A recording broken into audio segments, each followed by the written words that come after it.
studio over there. Yeah. And that's actually where I had my first fashion show. I premiered my collection in there. And because I've always had a vision, I wanted to have my avant-garde collection in the middle of somewhere that seemed to have been forgotten. Need some dirt roads over there. Right? It was some dirt roads over there. Paved streets. Gravel. It was just like desolate. I like it over there. It's, like, It's like a bohemian kind of yeah, feel it about is. It's so totally different. Just think of that. Just ran down the most desolate place. Jason, to tell you, it was crazy. We actually saw a shop for rent there, so Watch this space. Right, exactly. So we got Jim. Yeah, Jim. Jim. Jim. Tell us about yourself, Jim, and your experience. I'm 27 from Wales. Obviously, I'm a barber myself. Again, like these guys have brought me in, obviously to do something a bit different. Obviously, I support a lot with the Lions, with the suicide in general, because the background I pull on is it's linked with autism. Okay. Basically, I had a story about 7 months ago that by helping a little boy on the floor, it came quite viral on social media in America. And again, I say it's like all this is about mental health and that as well, and obviously autism is a big key in that as well. And again, I've done my research, and autistic children, as they get older, they go down a phase of, how do I put it, the depression route, because they don't obviously the acceptance, because people judge them, because obviously you can't see visually what's wrong. Right. So yeah, children, they've been known, like as they get on, they decide to go down like the suicide route and that as well. Okay. So again, that's something I'm going to try and work with Tom, is obviously to try and bring my awareness into it as well, and obviously push it out in America at the same time. Because like I say, like obviously my thing's called the Autism Barbers 7, again that's about uniting barbers together to fight a hidden awareness within the industry, because there's a lot of barbers out there obviously they shy out the children having a haircut, because obviously they take a lot more time. So that's what I want to try and push my side of it. Now, do your organizations, do they have a way we can contact you or get in touch with you, Facebook or anything of that nature? And if so, give us that information. Yeah, we've got a website, which is thelionsbarbercollective.com, and that's got links to all of our social media on there. Okay. So we've got Twitter, Instagram, Facebook, and we're pretty active on those all the time. So if you want to get in touch with us, give us a shout on there. We got you right here. You're a star. Look at that. Yeah. We've pulled them up on the web, people. And Yeah, you know what's weird is last year I was working for a company, and I had seen Jim's stuff come over on Huffington Post, because the segment on him went viral all over the U.S. I mean, you were everywhere. Yeah, he was on People and MTV and we had celebs, Ashton Kutcher, Paul Scherzinger. They were all listen, people, we have a star on we have 5 new stars on our show. Let me make sure I got the right count. But go ahead. I'm sorry, Jim. Yeah, so it was just, like, at the end of the story was obviously, it reached literally every single country in the world. Again, it was, something I'd done out of natural instinct, obviously, to help that little boy. It took me like about 4 months to give him his first proper haircut, and then I was obviously when I had to lie on the floor to do it. Oh, wow. Just to actually to get on his level, and that's why I think a lot of other barbers have got to start saying, like, it's not about putting a child in a chair. Yeah. I mean, you should go where that child goes, make him feel comfortable. So it's, and I say, Jason to have me over, obviously, and Pat, again, I've built an amazing friendship with a lot of these guys. I was literally just a barber in my little village, and that story, it did get me recognised. Okay. Now I'm able to actually showcase my work as well as a barber, so it's nice to get actually featured, and like I say, I'm getting magazines. And it's different. It's different. You were down like on the floor. It's like being, that was your kid, and you're being at home. It's like, let me cut this hair. Yeah, and what's so weird is that, like, in our office we were talking, and I was like, we need to get that. Remember that guy that was on everywhere last year? We need to get that guy. And, no joke. Yeah. Like, 2 days later, he calls me out of the blue, and he was like, "Hey, I'm the guy who did the, cut the floor. Can a brother be a part of this?" He's like, I'm coming to B-Groomed in Chicago, so make room for me. And I was like, he didn't ask you. He told you. Yeah, that's how celebs do. I'm going to be a part of this. And we had just been talking about it. So, I mean, it's just amazing how from all over the world, like, everyone's just coming together. It's like you think it, and then it happens. Yeah, you So got to visualize. who like inspired some of you guys to like start cutting? Did you just wake up one day and I want to cut hair? Did you watch your dad, your mom? I mean, Me personally, I was at school, further education, and they pushing me, because my grades were good, they were pushing me to go to university. I didn't want to go to university. There was nothing I wanted to do. I was just going to go party and drink and, you know. Okay, keeping it real. He's like, there's nothing in the university I wanted to do. I wanted to earn some money, and it's actually my parents suggested to me, won't you go and do hair? Because I used to do my own hair, colour it, do all sorts of crazy mohawks, things like that. And I took them up on it. Went and did some trialing with Tony and Guy. So have you heard those guys out here? So it's a big hairdressing company. Did that and loved it and never looked back. And I found my own love for men's hair. Did it myself. I bought, like say, extreme hairstyles like mohawks, and you need clippers to do that sort of thing. So I went and bought my own pair of super tapers and taught myself, really. And 15 years later, I'm now teaching other people, which is a bit crazy. And here in Chicago, crazy Other stuff. people who don't want to do anything else. Okay. Yeah, so who inspired you? Yes, my family's quite academic, but like I say, obviously, because I was experiencing kind of problems and kind of bad behaviour problems, always felt I was a bit more creative rather than kind of academic. And for me, it was a way to make money when I was younger, because like all my friends wanted haircuts, and my dad had a pair of old clippers in the bedroom, so I used to steal them. Garden haircuts, bedroom haircuts, garage haircuts, and then I just thought to myself, I'm actually getting not too bad at this. So Right. I turned up at a shop and they gave me a job and gave me a chance, and since then I've kind of carried on cutting.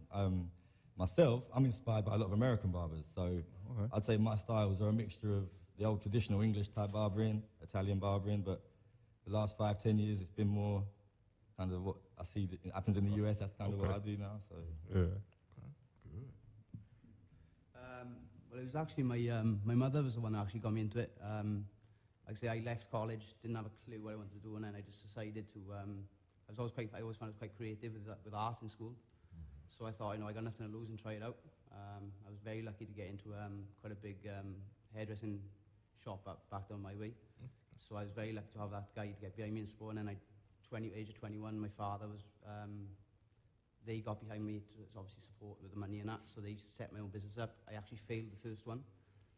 Most of us do. I was very young and immature. I mean, obviously I liked the party and stuff like that with the boys, and just didn't really care about the business as much in my head. And then I got given a second opportunity, where I am now, and then I've actually gone on now and won 2 titles in my country. For I won my shop won best in Wales last year. I won men's stylist of the year this year.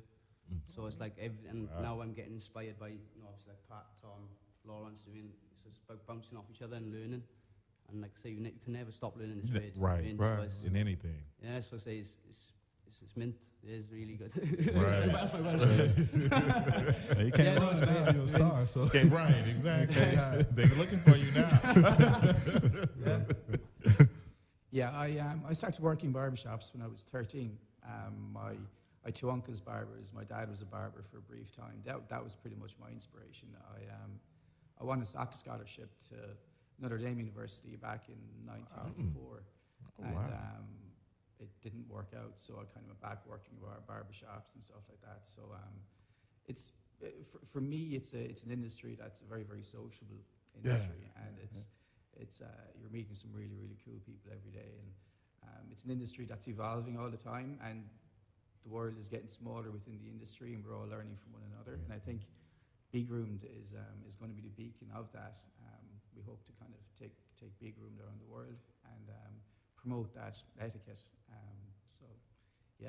It's been a very, very good industry to me, and it's been good to us all, I guess. Yeah. We wouldn't be here if right. it wasn't. Right.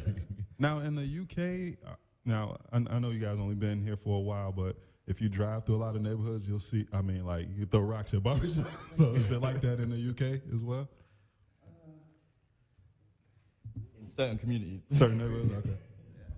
Okay, but I was just wondering about that because I know here, I mean, it's hard to find a good barber because they're everywhere. Everywhere. You can pick and choose. Not that I need one. I think the problem is in the UK is education.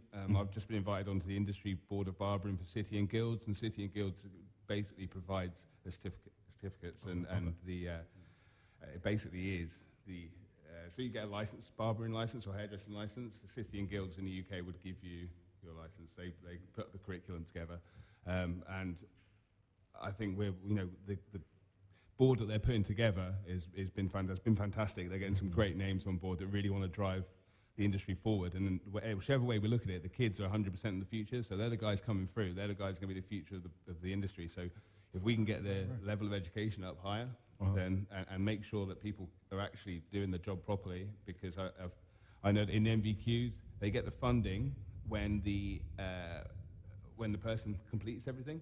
And so I know personally from having apprentices at home that they'll check them off because they're running out of time. If they do something once, they go, "You've done it, check, you've passed." So we'll want to try and crack down on things like that. So make sure that everyone leaves college with a higher level of education, so they really understand. Because people don't start learning until they're on that shop floor. Yeah, right. Which is the problem. Yeah. Well, Jason, I want you to give us information about B-Groomed, about the event, what's going on, and then I want you all to give us your information again about your platforms, how we can get in touch with you all, the organizations, all of that. Great. Okay, so B-Groomed's Men's Expo is at Revel Fulton Market this weekend, Saturday and Sunday. Opens at 10 a.m. And it's open to the general public, to barbers and stylists. We've got 22 classes for barbers, and we have over 50 exhibitors. We have gaming lounges. We've got a main stage with music and entertainment. Drinking. We've got we have Remy. If I come and interview you all and I'm slurring, you know, Right. you know where I've been before I got to you. Okay. Yeah, so we've got a lot of stuff. We've got grooming products. We've got tech companies. We've got 8 or 10 different fashion designers that are local to here to Chicago that'll be out there. And so there's really a lot of great stuff for guys to just come out and hang out for the day. And So I'm going to be a part of the fashion show next you week, are, right? actually. Okay. Yeah, you are. Because, you know, if I We don't, talked about that. yeah, I'm going to shut it down. Oh, yeah. And if you come out, you can come out and get free haircuts and free shaves. So come out and by industry experts. So Is there a mission? is there what? Is there a The mission? admission? Yes, it's for general public is $25, and then for the professionals, there's 1 day and 2 day passes for the classes, and those start at $80. Okay. And how can they get the tickets and sign up? You can get the tickets at www.b-groomed.com, or you can go to our Facebook page at B-Groomed Expo, and you can certainly get them at the door as well. And you can find it on the Living with Sam Graham show page as well. Any of the B-Groomed advertisements that I've shared. And let's get the information about the organization. Okay, so the Lions Barber Collective, you want to get in touch with us, and that's the Barber Talk training as well. Not the UK collective, as I've been saying. You got your stickers now, so you can stick around your desk. Never forget. I got a sticker. Oh, yeah, he did bring a sticker. He pulled it right out the bag. Exactly. So I'm sorry. Go ahead. Okay, exactly. Yeah, it's just the lionsbarbercollective.com. If you go on there, there's all the links to all of our social media, so Twitter, Instagram, Facebook, and we're pretty active on everything again. So you guys can get in touch with us, and I manage quite a bit of it, but there's Lawrence and Pat, and we can all help you in the right direction. Good. Well, you all listeners, come on out. I think it's going to be a great show. I'm excited to be able to be in attendance. Although Jason didn't put me on. No, no, I'm glad you didn't ask me, Jason, because I would have been running around doing a whole lot. But we'll be out there, the Living with Sam Graham show. Some of us will be out there. I know Glenn will be out there on Sunday for sure, right, Glenn? And I know I'll be there on Saturday. Miss McKee, she's been ziplining across the United States, so I don't know where she'll be. Marquette is going to be on another side, but Russell will be on another side of it as well. But we're going to represent at the show. And we thank you all for coming in. Yes, thank you so much. We putting up with me and my incorrect naming. And don't be strangers to us now, too. You can always call in if you want to call in and you got something going on, you want to let us know, call in. We appreciate do what call in you're doing. interviews now here on the Living with Sam Be Graham sorry show. you said that. It's 24 hours. Yeah, we are 24 hours too. So. Is there someone to pitch the tent, Jack? Who you yeah, who you get now, I don't tell you. 3 to 5, you'll get us. Now, I don't know who you'll get another It's good hour. to know if we go to the UK. Exactly. I'm going to grow my hair back just to do that. I'll be like, look, I'm looking for all the right barbers. So we thank you all, and we'll be right back, listeners, on the Living with Sam Graham show here on WIIT 88.9 FM Chicago.